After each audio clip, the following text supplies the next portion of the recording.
using a 1/8 ounce tungsten, Titan tungsten.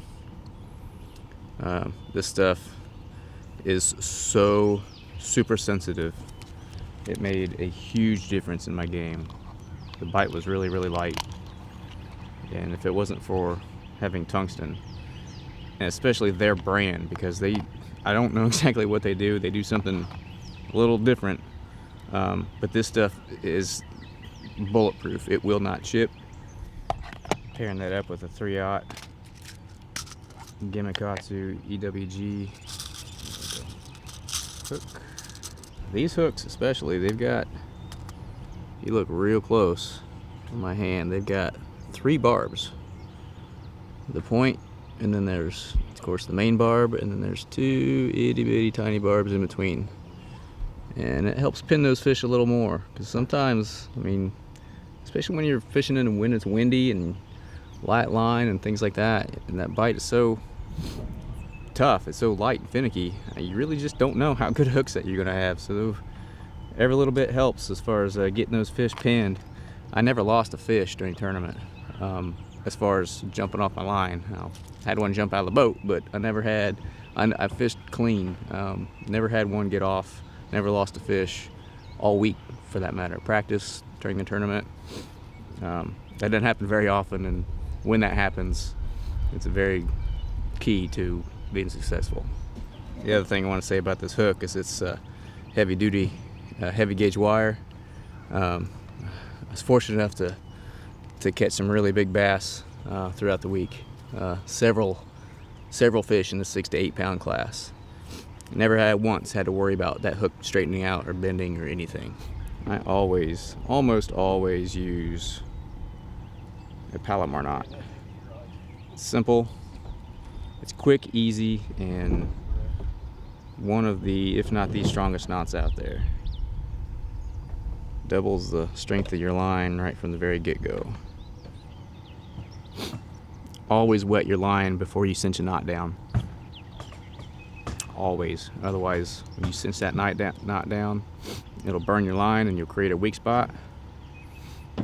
And that's what you don't want. Because next time you set the hook, guess what happens? No fish. This color here has been really key for me this week. It's kind of an Okeechobee crawl. You got green pumpkin with blue fleck on one side, black and blue on the other. This is a Tight Lines UV. Similar style creature bait as different companies make. But the difference between this one right here and say this one right here, see the package says they're both watermelon red. But Tight Lines UV has ultraviolets, UV. You can see the difference just in our own eyes that they have injected into this mold. And so when it is underwater, fish can see, they see a lot different than humans do. And so when the light refracts through the water, they can actually see this bait better than they can this one here. So it made a big difference, man. I have all the faith in the world in these baits, not just because they support me, but it's because they work. They truly work, and they put fish in the boat. So Tight Lines UV. Rigging up a Tight Lines UV crawl, Texas rig. I've got my 1/8 ounce Titan tungsten bullet weight up there, paired up with a 3/0 Gamakatsu extra wide gap heavy duty wire hook. So in order to put this on there, you always want to keep your bait straight. So the first thing to do is just simply slide the bait up into the bend of the hook, and then you're just going to bring the point out, slide this all the way up past the knuckle, bury that knot and everything. Again, you want it to come up past the knuckle so that holds that bait on there a little better. So then I'm just going to put my thumb right here where the hook makes the 90-degree bend up towards the barb, and that's where I'm going to insert the point through the bait.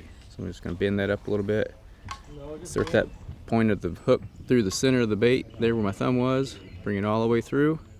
And so there you see that the bait lies straight. So then I'm just going to take it and skin hook the top, so that kind of helps keep things a little weedless and so that you don't get hung up quite so much. And there it is. Slide this down here. And this is the bait that I was using for the national championship, and it was it's a key player for me.